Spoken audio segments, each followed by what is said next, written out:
Hello, friends, and welcome back to the mostly weekly series Artist Questions, where we look at some of the biggest questions facing contemporary artists today.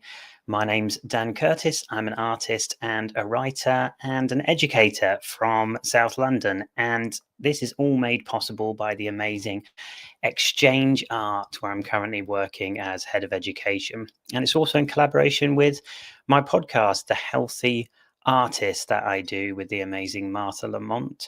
Got a new episode coming out tomorrow. We just did a great interview this morning with the fantastic Claudia Kenner, who is an artist coach, and that was absolutely amazing. So plenty of stuff to see there tomorrow in terms of getting yourself on track and giving yourself the best chance of getting out there and making the best of your work, but also finding your artistic voice. So look out for that one tomorrow. This, my friends, is the last Artist Questions of the year. It is the 10th of December as I record this, and it's been an amazing year. Thank you so much to everyone who's joined, who's asked questions, who's shared the episodes out, and who's messaged me saying they've really got something from this series, this labor of love. It's been a joy to cover so many questions with you, and also to run the courses as well. The Artist Toolkit and the Collector's Art have been both amazing to do, and it's been so wonderful to have so many positive responses. So thank you for all the support. Yes, this is the last of the year, and I think we've done something like 25 episodes this year, 25 hours of questions and chat and courses on top. It's been a wild time, and we've covered a lot.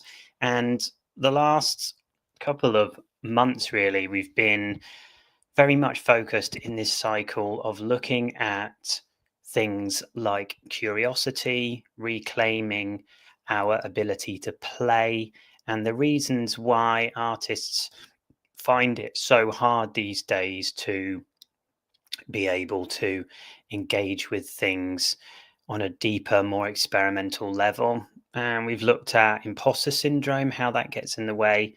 And then last week, we were beginning to look at why creative play is so hard because of the idea of our attention being commodified in what's called the attention economy. We looked a little bit at the work of Jenny Odell, who's an amazing artist and writer from the States. And I promised that we would go deeper into that this week for the last one. And I think it's probably, I'm really pleased that it's the last one of this year, because it's probably one of the most important subjects I'll be covering this year in terms of the importance of understanding and rejecting and resisting the attention economy for artists.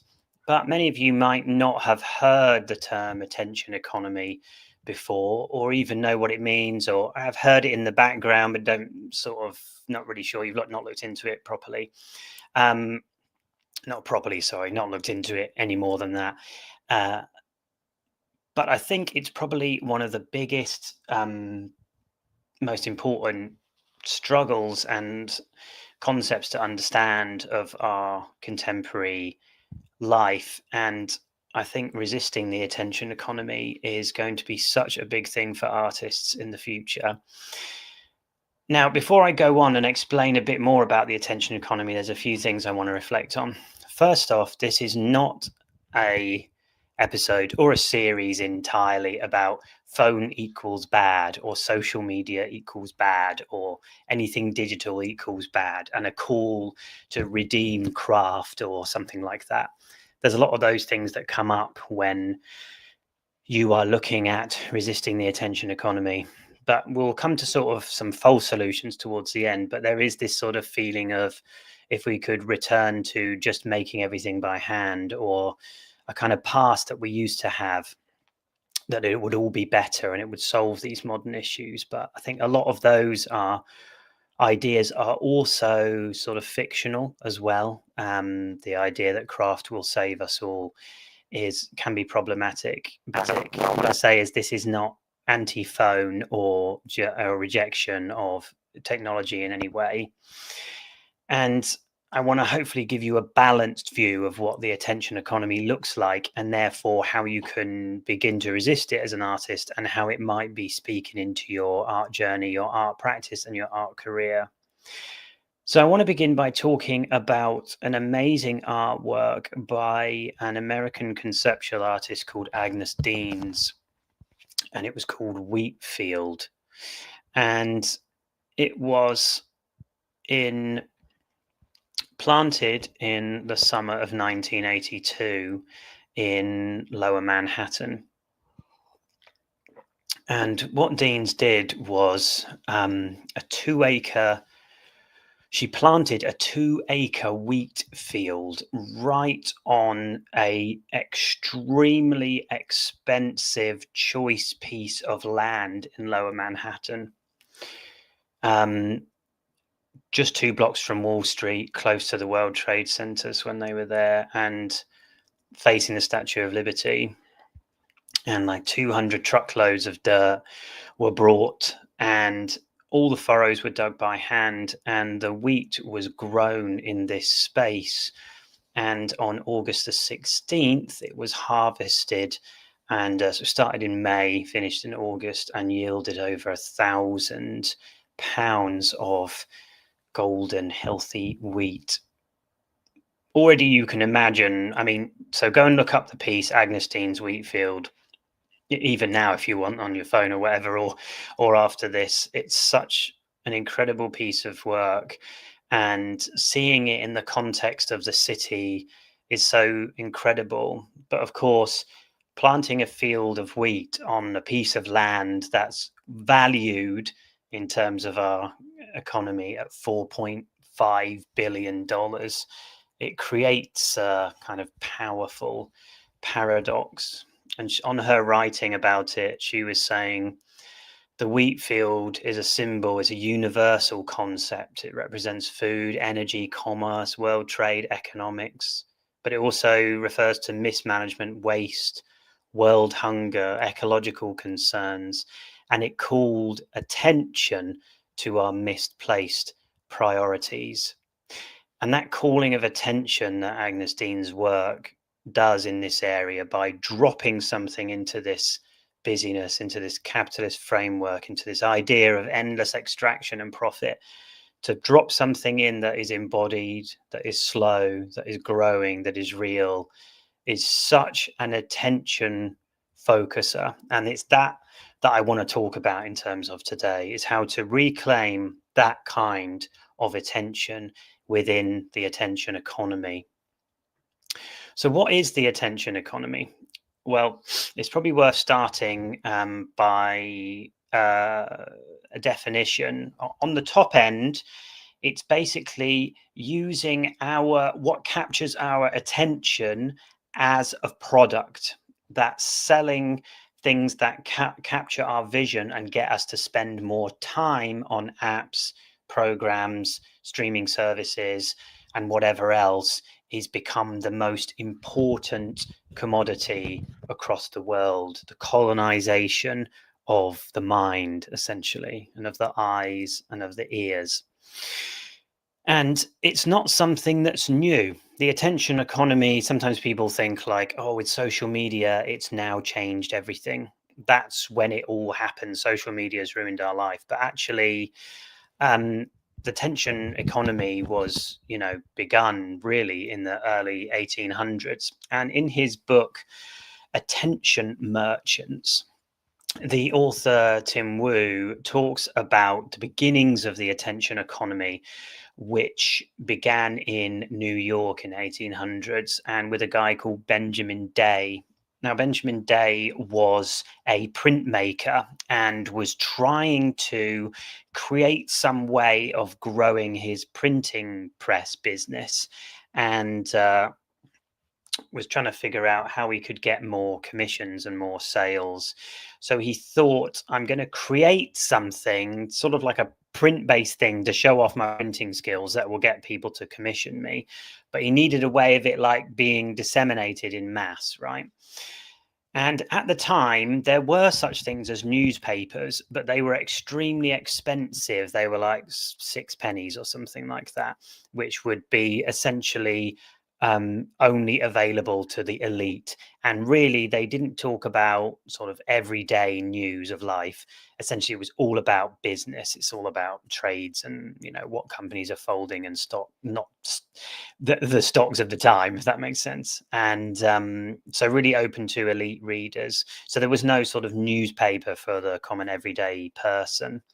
So he thought, what if I could create a kind of newspaper that was only a penny? So essentially at that time, the same as like a household item, like a bar of soap or something like that, or a brush. And that then everyone could have access to. And so I could, you know, share my kind of printmaking to a huge amount of people. The problem was that each newspaper would cost more than a penny for him to produce. So with that kind of bind, he needed to figure out, how can I make it cheap while also making it, you know, work for me and my business. So he decided on the idea of selling advertising space.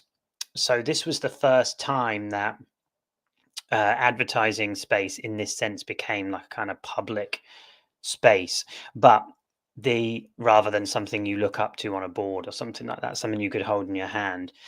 And but the issue was that he needed to capture those readers in the first place to guarantee those he was going to sell the advertising space to a wide readership, right?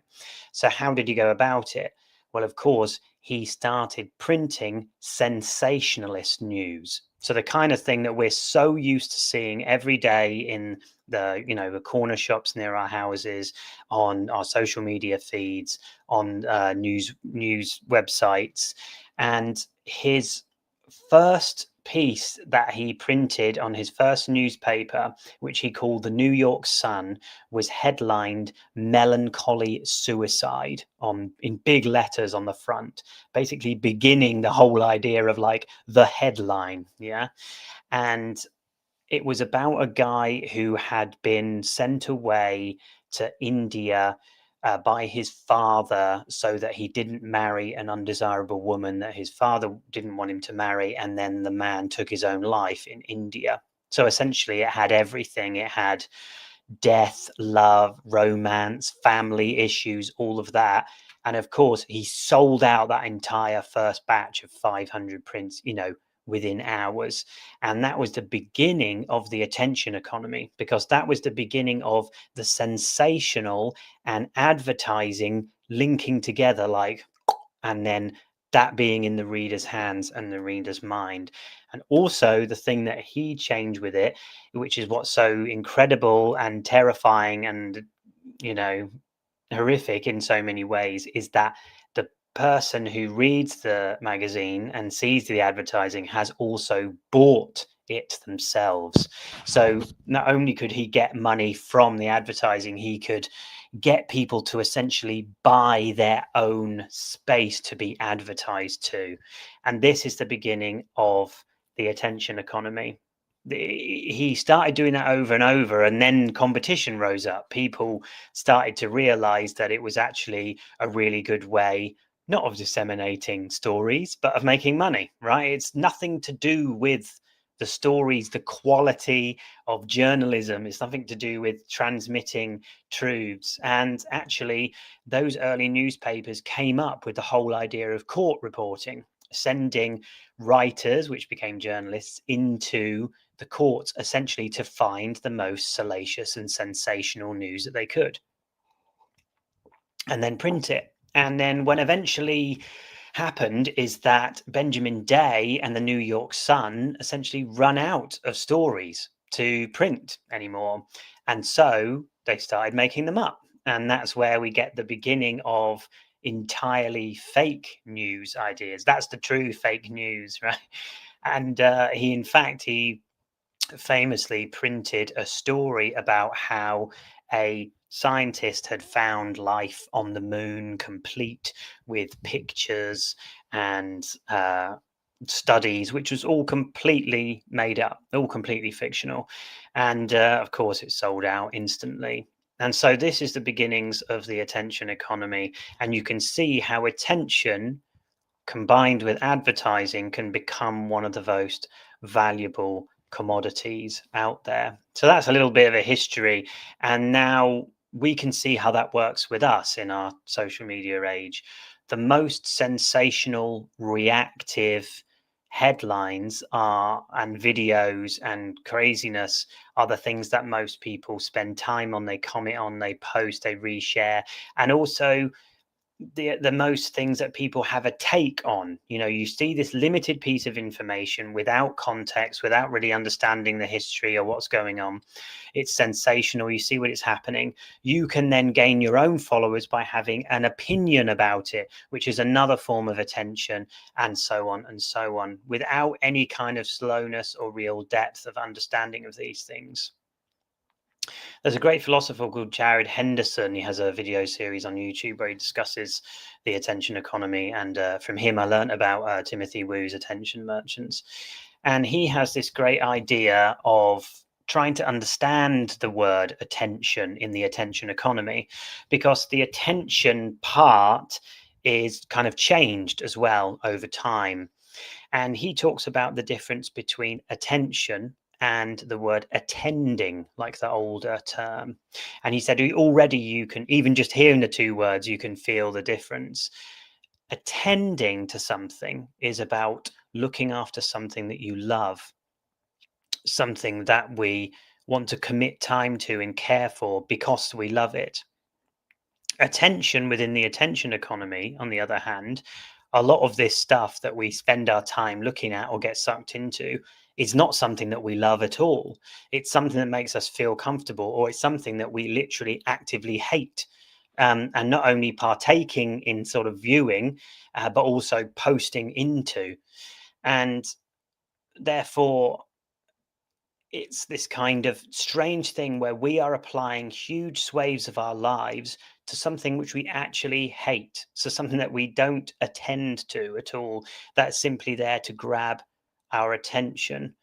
And if you think about it, when you think about the last time you were sort of truly moved by something, when something got you really like rethinking life or got you to a place of calmness, and then when you think about when you're on social media or any other app like this that grabs attention, how close to any of those feelings did you feel? It's very unlikely that you'll feel anything in terms of existential change or spirituality or being moved or at rest or at peace.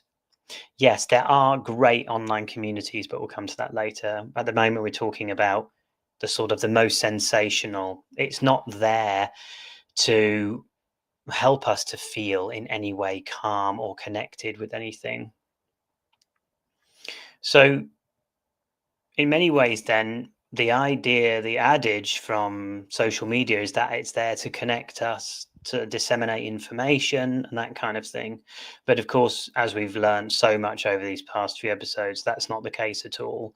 And actually, the apps we use do not actually foster space to think clearly at all, because as soon as you're onto one thing, you're onto the next, and there's no space in which to reflect on any kind of narrative in any sense. Therefore, there's no space to grow, no space to be inspired or to connect in any meaningful way. And as the philosopher Byung-Chul Han says, who we'll be reading a bit more from today, the apps are simply designed to create data out of the events of your life. And I think that's a really important distinction in terms of how the attention economy works now. Because not only is it just advertising now, it's you using your own life to create the data that is needed to sell the things back to you. So I just need to go and I just realized I forgot to get Byung-Chul Han's book. I did this on another episode the other day, didn't I? I forgot a book and I had to run and get it, but I'm going to do that right now. I'm going to put some music on for you. this time, so it's not as awkward. I just realised I've left it in the other room, so I was reading it in there.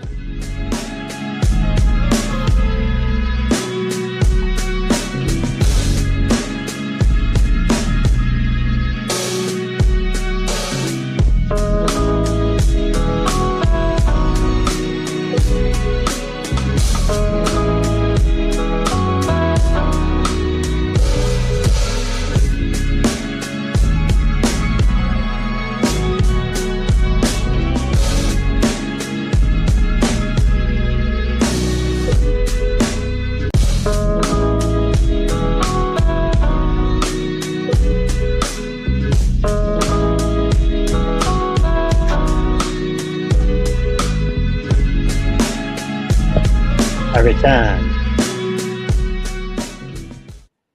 Seamless. Seamless, we might say. Okay, let me load this up here. There was some ADHDing going on there where I left it in the other room.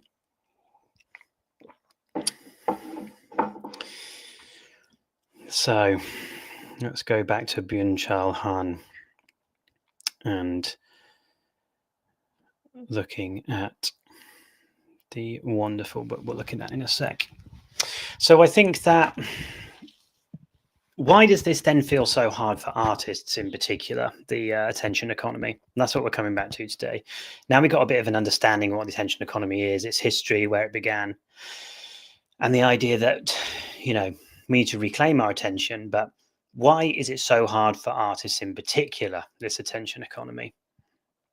I've got a couple of theories, and I just want to share a new one with you now of my own, and then go into some others' thoughts as well, based on some of the things I've been reading this past couple of weeks. One theory I've got is that when it comes to social media and the attention economy, the whole thing thrives on perception management and a kind of personal enactment of one's own brand, right? And we'll talk a bit more about that when we come to Han's book in a minute.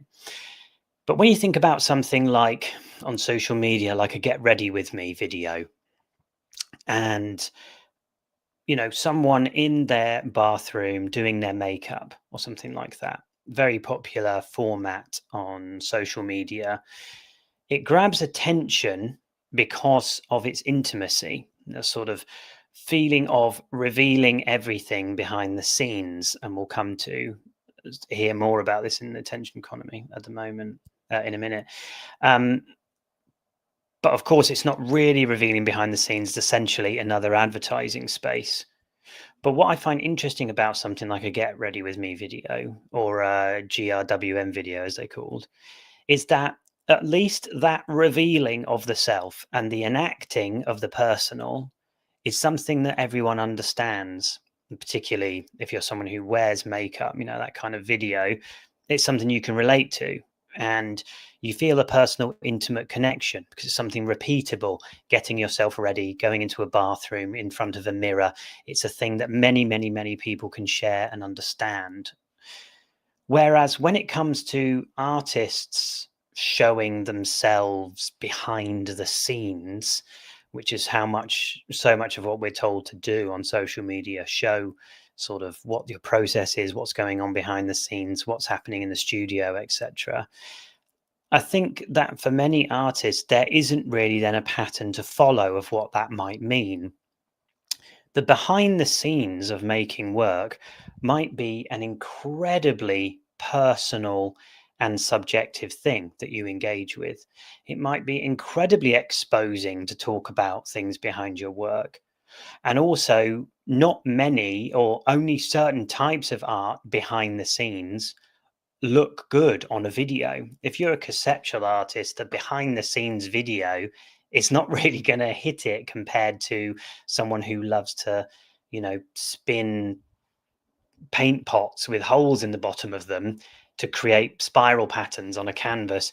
That works grabbing your attention on attention economy video, right?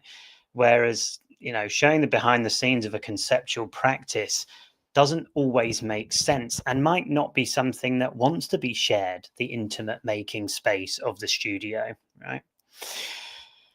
And I think it feels so strange because we don't know what we're doing. And then we see some artists who are doing things like making those videos where you turn a painting round to the camera, sort of reveal it to the camera, which is such a strange thing to do. That never happens in life. You would never do that to anyone. You would never show your work like that, like spinning it round to reveal it, or pulling it from the curtain or something like that. It's an action that you take only for the attention economy, to grab attention. And therefore it feels completely inauthentic and strange. And I think that colonization of the studio, where you're constantly thinking, should I be filming this?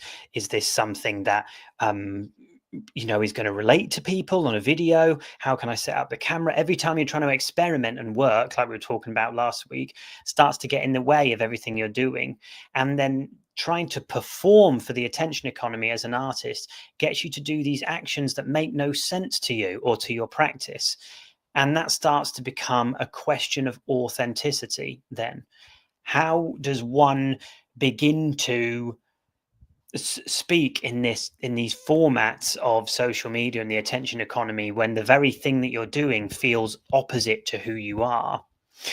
Now, a lot of people can look past that and kind of perform a role, and amazing to those people who can do that, but a lot of artists cannot. And I feel that the sensitivity that artists have in these areas, it's very different from just being like an influencer where it's shared experiences, like I said, a get ready with me video, a trip to a cafe, or come with me to this place or whatever else.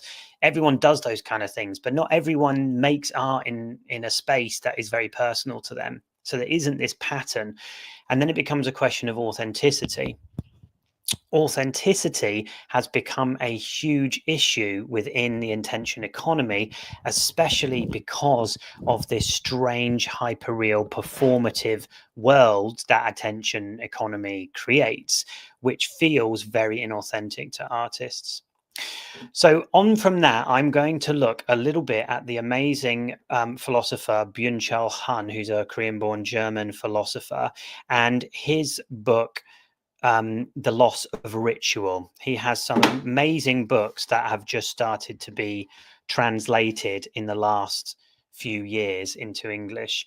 And in the book, The Loss of Ritual, he's talking about how our contemporary digital age has changed the idea of ritualized behavior and what that means for us as a culture. Is fascinating. And chapter 2 is called The Compulsion of Authenticity. And so I'm going to read for you a little couple of pieces from Authenticity here, Compulsion of Authenticity. The society of authenticity is a performance society. All members perform themselves, all produce themselves. Everyone pays homage to the cult of the self, the worship of the self, in which everyone is his or her own priest.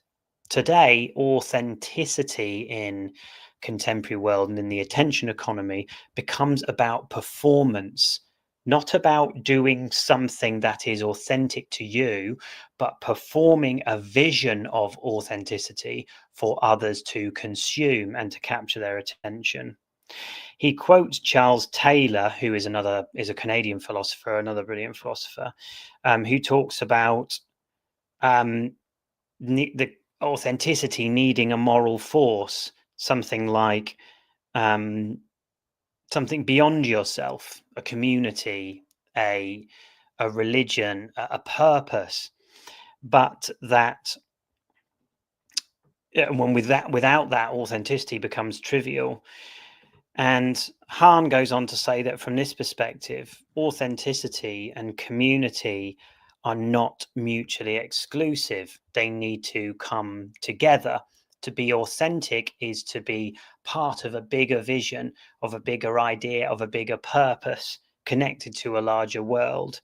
The problem is, of course, that with terms of social media and the attention economy, authenticity and community are totally mutually exclusive. And Hahn goes on to say that authenticity is, in fact, the enemy of community. And it's because of the narcissistic tendencies within the performance of authenticity that actually undermines the whole idea of community itself. Let me read another bit for you here.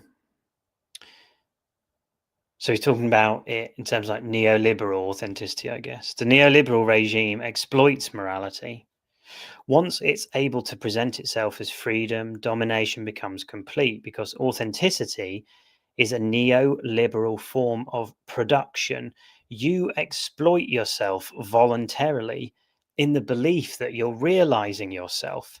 In the cult of authenticity, the neoliberal regime appropriates the person and turns them into a highly efficient site of production.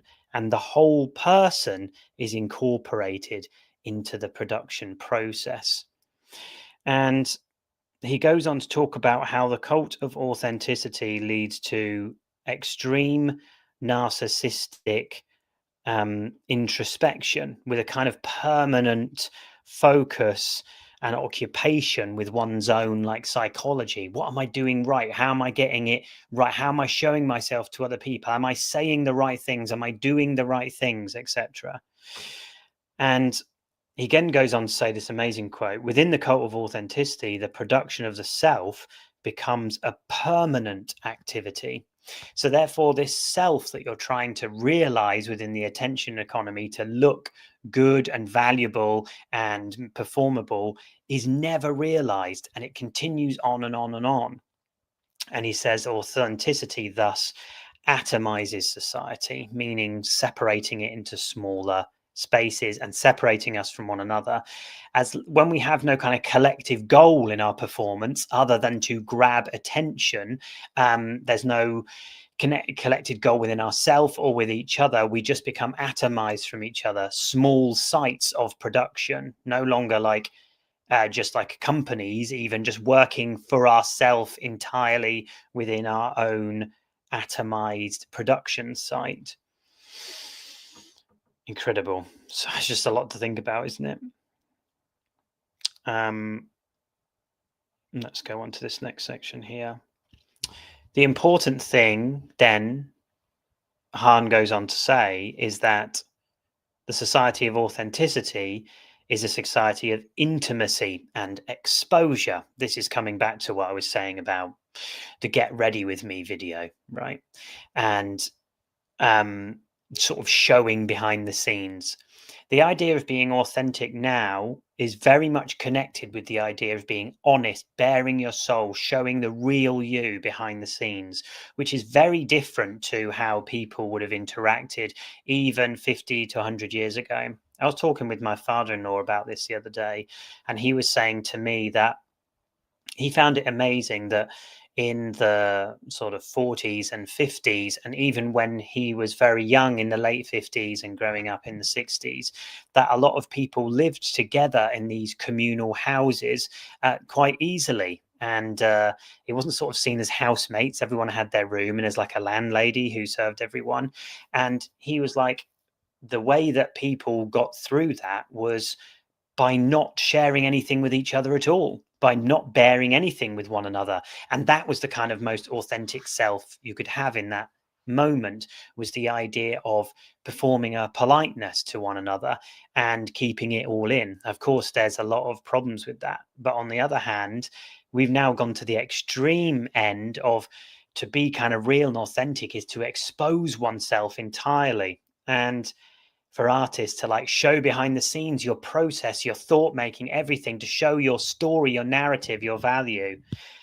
And Hahn calls this the nudism of the soul, into which we are encouraged, which lends society a pornographic character, which I think is quite interesting.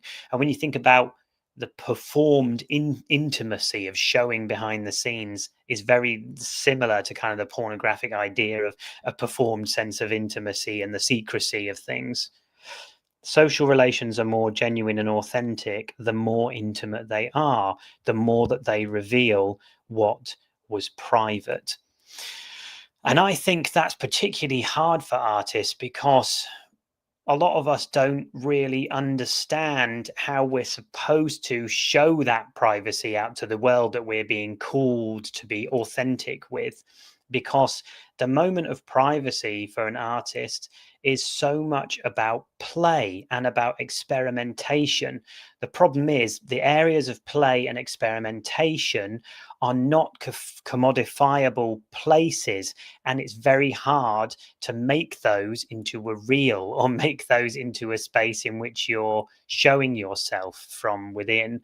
And in fact, Hahn calls play, he calls it the holy seriousness of play and exploration, which has then given way instead to the endless performance and compulsion of work, because showing this self and performing this self have no time for play. Because in the attention economy, you need to have market value right now. Your work needs to be showing that it is valuable somehow into this world.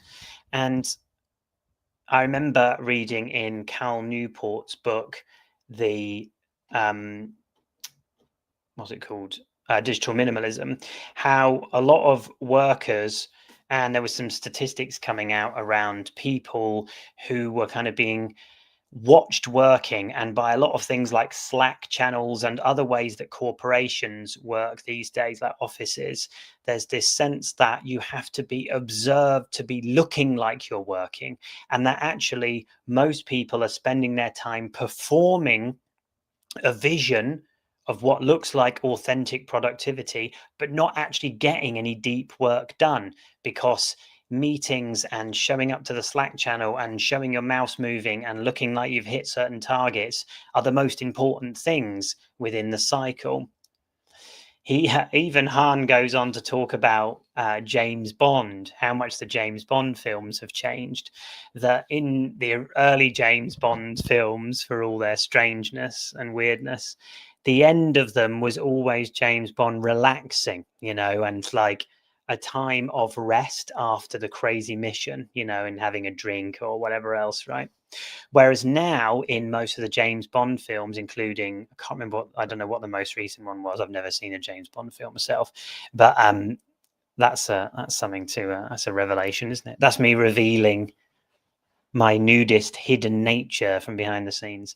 In that, the last James Bond film, he finishes the meeting and then he immediately gets a call and it says, there's much more work to do. Are you ready? And, James Bond says, with pleasure, madam, So the idea of like rest post work is gone, and that, even James Bond just is desperate to get into the next project.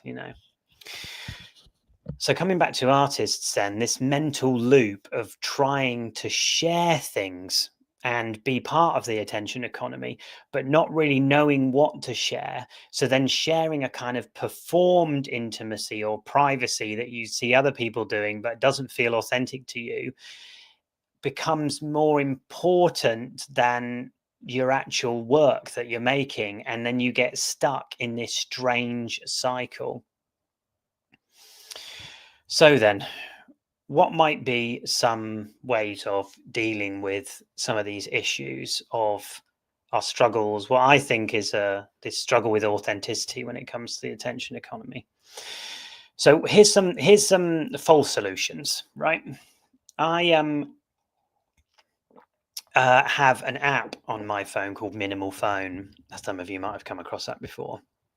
And it's an app that kind of is designed to give friction before using certain apps, so you can decide how long you're going to use them, and then it will kick you out after that time.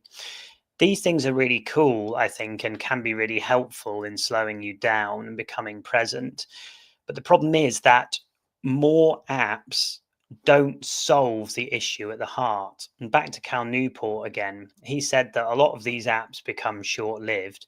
The irony being, of course, it's like another product which you add on top of the products you're already using, right?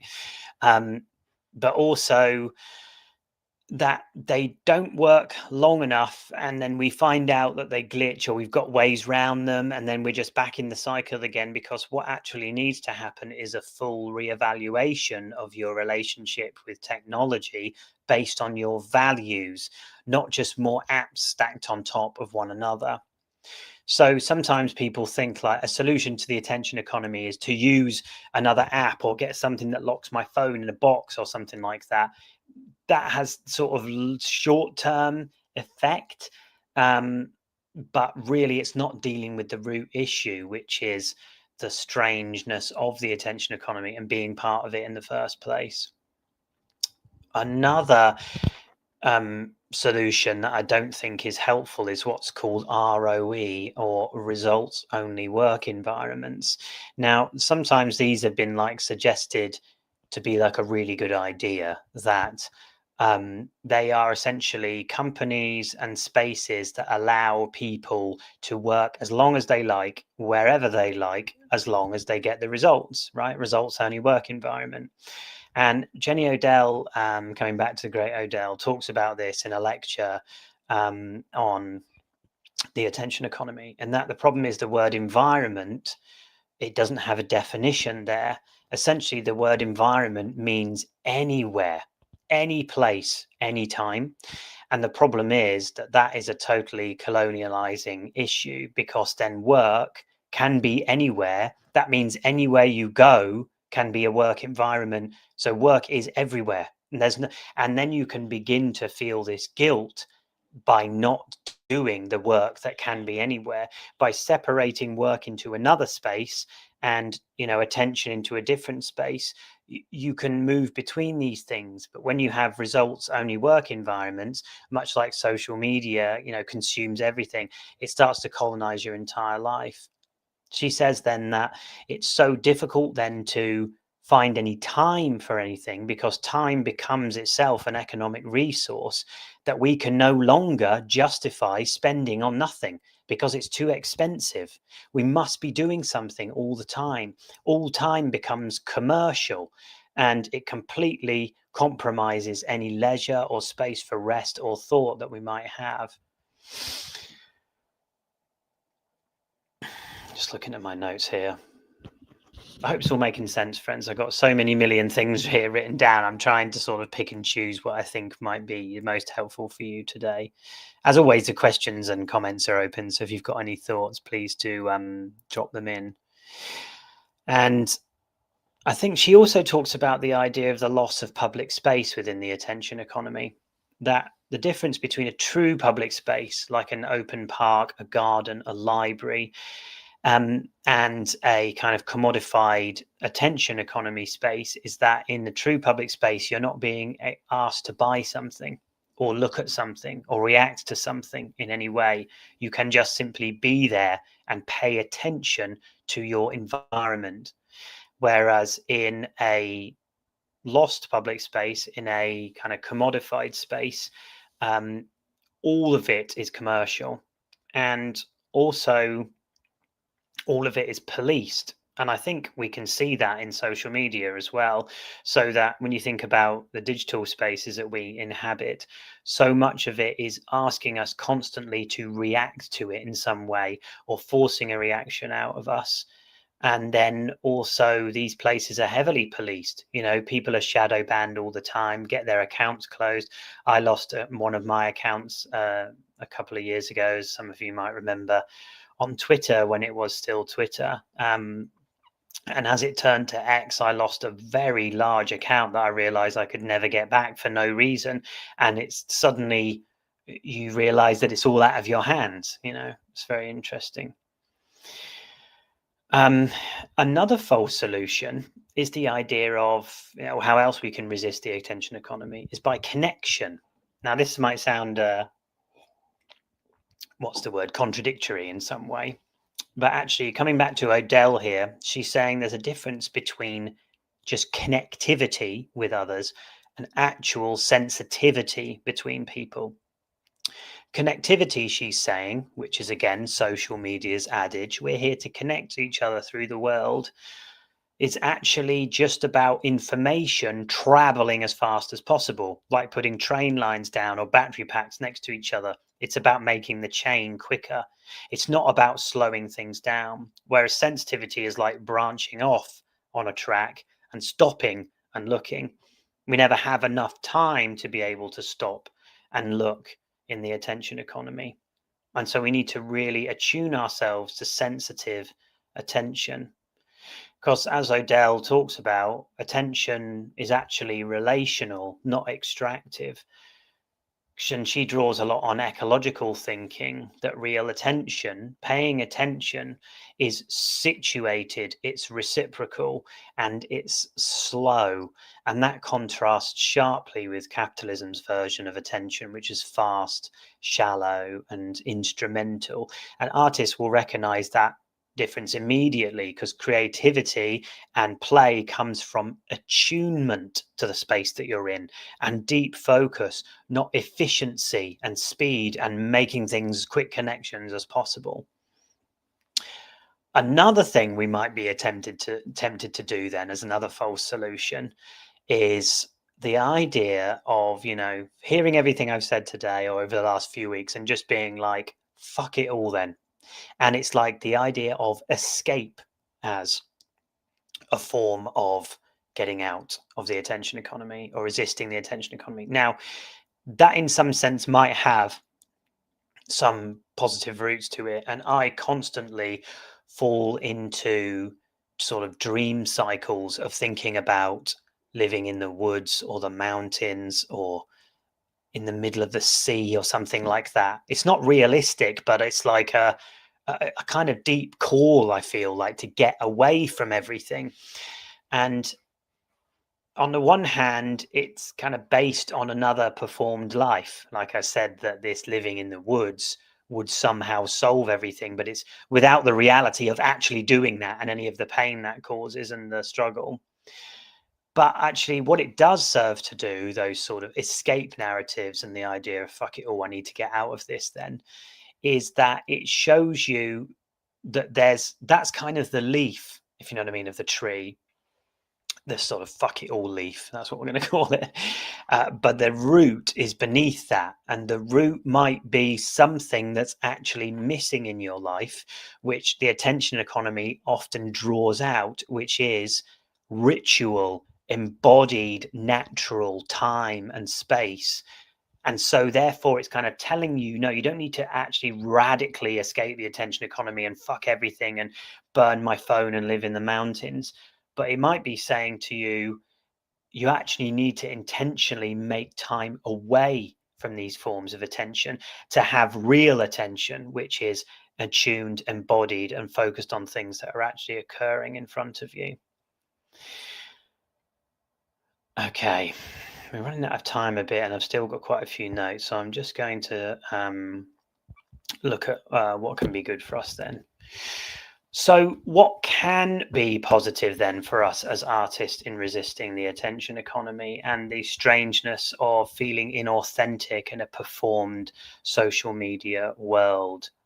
Well, going back to Jenny Odell again, I think she says this idea is that we need to enact in our life, so really take it upon ourselves, a removal from the habitual or the everyday actions of things like the attention economy. You need to actually do it. You actually need to go and do it, and it be a real physical thing that happens. Moving yourself away from sensationalism and being drawn in by, like I said, the difference between attention and attending at the start, a form of attention that you actually hate into a form of attending to things that you actually love. So that means spending time in what Jenny Odell calls physical, unoptimized environments, environments that aren't calling on you to constantly purchase or perform or become something, or as Han was saying, the narcissistic performance production site of the authenticity attention economy and the authenticity cult, unoptimized environments. So she talks about spending time with birds, And she has got to know these two crows that come near her house all the time. And she started putting nuts out for them and watching what they did, spending time doing that each day. Then started throwing nuts out to them. And then she realized they would do these dives and catch them. Now the crows have brought other friends back, and there's sort of 3 or 4 of them that have come every single day. And she's been doing that for years. And it has become an unoptimized ritual space in which she can reclaim proper attention. She spends time in gardens and places that are not optimized for selling. And it's just about being still long enough to see what is actually in front of you. It's what Hahn calls scenic distance or negative time, actually having experiences of friction in your attention as well. So the idea that things can be hard. Social media and the attention economy is either sensational or it's about you becoming happier. Hacks to make your life better, things that you're missing, things that you haven't done, things that if you are feeling shit about life, it's not systemic, it's to do with you and your performance. And my authentic performance is me changing my life, and we're all doing the authenticity performance together and atomizing ourselves from each other. So actually coming back to real negative frictional time where we have difficulty in doing things can be so helpful for reclaiming attention. He uses the example of when there's so much information available, there is becomes no friction, and actually we end up knowing less in this strange way by having more information. So he's an example of a number of years ago, if you needed to know something, you would have to go to the library, and then maybe you go to that library, but someone else has already checked the book out, but there's another one in the library up the road. So you go up to that library instead, but then you realize that that copy's gone as well. And on the way home, you bump into someone, you get talking with them, and they say, oh, there's a bookshop round the corner. You go there and you find the book secondhand in there. That frictional journey where there was less access to the information brought about a kind of attention that is very different from immediacy. So I think it's about slowing things down, therefore. And you can do this as well, of course, most importantly, in community. It's having unoptimized communities as well, places where you can be slow and embodied with one another, where you can talk about play and experimentation beyond the idea of performing productivity or performing authenticity, of being yourself as best as you can. And I guess we've talked about this a lot the last few weeks, that it's very difficult to brand uncertainty and brand nuance, and that it's very difficult to build what looks like an authentic brand on, I don't know what the fuck I'm doing, I'm trying things out, where actually that might be the most authentic space because it's the space of unoptimized play and creativity. So last thing to say is this can be done online as well. It's not saying that it's impossible within a digital sense. And this is what I'd said at the start. This is not a phone equals bad talk. That's not the case. What it is instead is to say that attunement and embodiment can happen in digital spaces and physical spaces, but they cannot happen in spaces that are designed to be only performed forms of attention. Yeah. Even if you try super hard, like on social media, which I've done many times, saving things, trying to create, conversations, there can be those little connections, but move it to somewhere else, to email, to in person, to a forum, to a discussion, into an exhibition, into your studio, into a collaboration. These are unoptimized spaces, and that's the space of true play, not authentic cult performance. There we go, friends. It's been an hour. Thank you so much for joining me, everyone. I hope you found some of that useful. So go out and get Jenny Odell's book, How to Do Nothing. It's all about this and looking at it from an artist's perspective and looking at so many great performance artists and conceptual artists and her own work. Also, Byung-Chul Han's book, The Loss of Ritual. Anything by Byung-Chul Han is great, but particularly that if you're thinking about ritualized time and the embodiment of time and how to re-establish that in your life. And also Cal Newport's Digital Minimalism, if you're wanting to look at like the hardcore research around how, you know, these kind of companies are made and how you might reframe tech in terms of your own values. And then Timothy Wu's Attention Merchants, which is all about the fostering of the attention economy, as I talked about at the start, that history from Benjamin Day's first newspaper to the present. And I want to bring it all back again to Agnes Dean's Wheatfield, which is where we started. I think this Wheatfield for me is just the ultimate embodiment of all these ideas. This space that stops you in your tracks, a space of real attention because it disturbs and enacts the disturbance of the everyday. It's truly authentic because it is itself. It's not a performance of itself. It was a real wheat field in the middle of Manhattan. And the fact that it moves itself away from the speed and finance focus of optimized production spaces into a space of embodied slowness. And I think that's the best place for us to be as artists. Friends, it's been a joy doing Artist Questions with you. I love you so much. Have a wonderful end to your year, and I will see you in the new year in some form. I'm not sure what yet. But love you all, and have a great end of the year and a great Christmas, and I'll see you in the next one. Bye for now, friends.